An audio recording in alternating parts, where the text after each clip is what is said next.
आप जेल से निकले, आप घर क्यों नहीं गए पहले? क्योंकि हमको पता है हमारी आवाज दबा दी जाएगी। उनपे सच्चा केस है, हम पे झूठा केस है। हमको झूठा केस में एफआईआर होने के 4 घंटा के भीतर अरेस्ट करके जेल भेज दिया गया और उनपे सही केस होने के बावजूद प्रशासन उसको गिरफ्तार नहीं कर सका। खान सर पर हत्या की साजिश, खान सर और रोशन सर के बीच टीचर वॉर शुरू हो गया है। रोशन आनंद प्रिंस यादव की हत्या की गई है। हम अपने आप को सर जवाब नहीं दे पा रहे हैं सर। जो भाई मेरे लिए हमेशा खड़ा रहता था उसको हमने खो दिया है। हमको सर विश्वास नहीं होता है सर कि वो मर गया है। सच पूछिए तो सर हमारा ना माइंड ना हर्ट कोई भी इस बात को एक्सेप्ट करने के लिए सर तैयार ही नहीं है कि प्रिंस मर गया है। आंसू जो होता है ना सर, आंसू सर मेरा सूख गया है सर। माता पिताजी स्वीकार कर पा रहे हैं? सर जब हम जेल से बाहर निकले तो मेरे दिमाग में पहला चीज यही आया कि हम किस मुंह से अपने माँ बाप को अपना चेहरा दिखाएंगे। मम्मी पापा का सर याद आता है तो सर एक ही सवाल मन में उठता है कि उसको क्या जवाब दें, क्या मुंह दिखाएं। जिस मम्मी पापा हम पे भरोसा करके भाई को मुंह तक दिखाने के लायक नहीं है सर।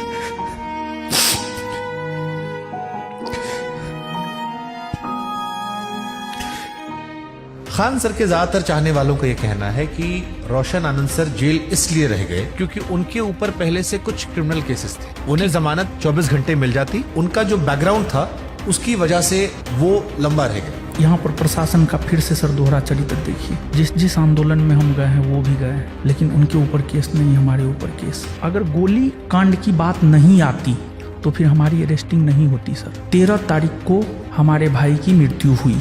15 को जब हमारे बेल पर सुनवाई हो रही थी उन्होंने अपने वकील के जरिए पुरजोर विरोध किया। उनका कहना है कि हमारी वजह से ये निकल कर आए हैं बाहर सर, वरना इनके वकील जो थे वो इतने कमजोर थे कि शायद ये कुछ दिन और रहते नहीं सर। खान सर ने अपने ऑफिसर से भी कहवा दिया था कि उनके भाई की मृत्यु हो गई है, अकस्मात अपोज उस तरह से नहीं कीजिएगा, इसलिए बहुत कम ही अपोज किया गया। आपको जमानत इसलिए भी नहीं मिल रही थी क्योंकि आपके वकील के ऊपर किसी महिला से दुष्कर्म के आरोप लगे थे।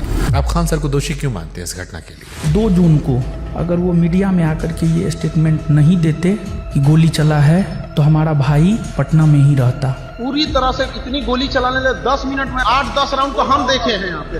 नेपाल जो पुलिस है उसने अभी भी उनके 4-5 दोस्त जो थे उनको शायद हिरासत में रखा है। यहाँ दोबारा पोस्टमार्टम नहीं हुआ। किसी ने कहा आंख के ऊपर चोट का निशान था। दूसरा अधिक शराब पीने की वजह से जिक्र हो रहा था। सर मेरा भाई था, हमारे साथ रहता था, हमको पता है शराब नहीं पीता था सर।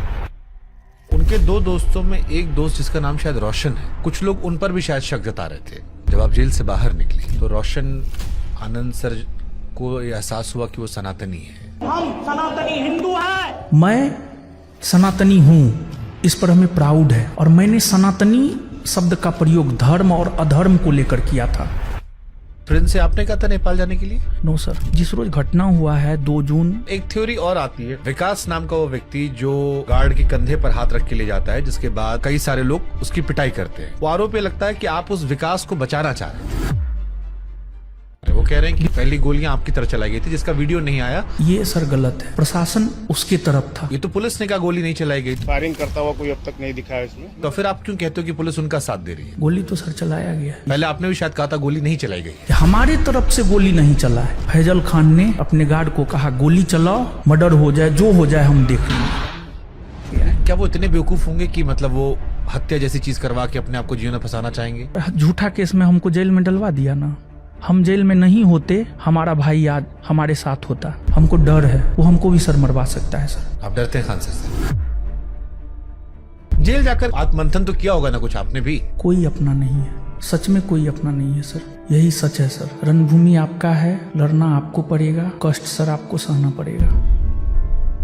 कहीं लगता है कि ये बहुत छोटा विवाद था, इतना बड़ा क्यों बन गया? इस बात का अफसोस है आपको कहीं? हमको अपने करियर को लेकर के इतना बड़ा कीमत चुकाना पड़ेगा। अगर हमें एहसास भी होता तो मैं इस लाइन में ही सर नहीं आता। हमने तो सब कुछ सर खो दिया है।